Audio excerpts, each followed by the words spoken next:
Hi again and welcome back to our series, How to Get to Perfect Motion. In the last episode, we showed you how to make your axes stable with feedback loop tuning. Today, we'll take a closer look at acceleration limits. Acceleration limits define how fast your machine can move. Let's see how to use the full power of your axis. During the machine's design phase, you calculated the moving mass and the expected acceleration of each axis. But in reality, friction can be different. By using the available torque to its full potential, you can reduce the time for G1 and G0 moves, speed up movements to the tool magazine, shorten the spindle's ramp-up and ramp-down time. Before tuning acceleration, we strongly recommend completing feedback loop tuning first, so the axis can follow even at high speed. Assuming stable loop settings, STC supports you with a guided tuning method to find the maximum acceleration. This is especially helpful for the first machine in a series, and if you can't load the maximum workpiece mass for real tests. Using the guided tuning, STC will calculate a realistic result for you. The step-by-step method will not provide a calculation. Here, you will manually test different settings and watch the trace results. If the table, which normally carries the workpiece, can move, we recommend loading a workpiece mass according to your specifications and keeping the same load for all tuning steps. If you haven't entered a value yet, please add the typical load for this axis in the machine description now, matching the actual mass on the axis.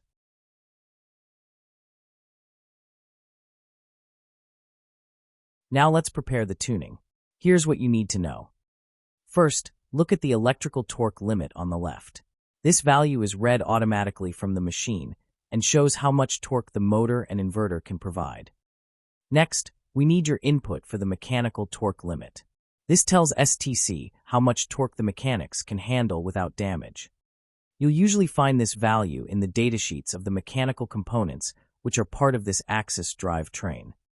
Take the smallest input torque, often defined by a gearbox. If you're not sure, ask your design engineer. This value is really important to make sure the machine isn't damaged by too much acceleration torque. Then we have the maximum torque utilization on the right.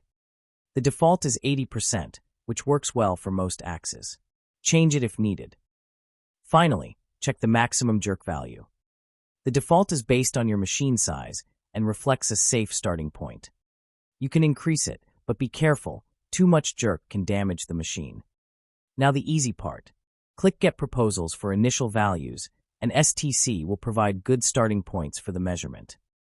In Prepare Machine for Measurement, check any preconditions, like switching from jog to auto mode if required. Next, go to Check Part Program. You'll see two programs. The first one is used for a first measurement in which we identify friction torque and holding torque. Both values will be needed to calculate the available torque for acceleration. The second measurement runs at maximum speed and proposed maximum acceleration. Review both programs, transfer them to the machine, and test them. Make sure the override stays at 100% after testing the programs. When you click Measure and Tune, confirm the new values to activate them on the machine. Now we're in the Measure and Tune step. First, take a quick look at the initial values shown here. Then press Perform Identification Measurement. A pop-up will appear asking you to check the first part program again. If everything looks good, click OK to continue. Next, go to your machine and press Cycle Start on the machine control panel to run the measurement. As a result of this first measurement, STC now has a better estimate for the acceleration limit. Click OK to use this value as the starting point for the second measurement. Now press Start Measurement. Click OK to continue with the second program. Then go to your machine and press Cycle Start again. You'll see the measurement running in the bottom left corner. After a few seconds, the plot appears. So, what do we see? In the best case, the maximum jerk was high enough, and STC shows goal achieved. That means the peak of the blue torque signal is inside the green tolerance band. In this case, no more experiments are necessary.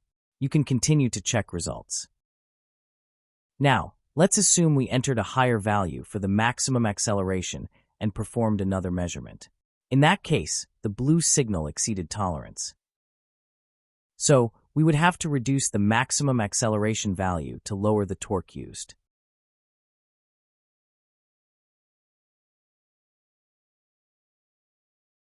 By doing the experiments, you can understand that acceleration may not only be limited due to limited torque, but also due to the actual jerk limitation, distance, and maximum speed. Once you understand the real torque usage and why acceleration is limited, choose a final acceleration limit and continue to check results. This is the acceleration limit we just identified, so just click on Finalize to continue to the final step. Here, STC displays all values that will be activated. It calculates values for all dynamic groups automatically. You can reduce values for semi-finishing or finishing if needed, but we recommend keeping the values for DINORM, as this gives the max achievable acceleration. As always, you can cancel and revert before confirming. Press Confirm and activate new values to complete the step. And that's it. Let us know how satisfied you are with the result. Here are 2 more quick tips. Acceleration limits can be set individually for each axis. They don't have to be the same for all axes. The NC will take these limits into account when calculating the path and generating commands for each axis. And one more thing, don't forget to tune the spindle ramp-up time. If the cutting process involves frequent tool changes, it's worth tuning the spindle's ramp-up and ramp-down times. This is especially important for small workpieces with fine finish, where the spindle runs at high speed. For every tool change, the spindle has to stop and then ramp up again to high speed. If you select a spindle, the procedure for setting acceleration limits is different. Select the spindle in the axis selection or tuning overview and go to acceleration limits. Then go to Prepare Tuning. Okay, so much for the topic of acceleration limits. In the next video, we will fine-tune the jerk and adjust the position setpoint filters.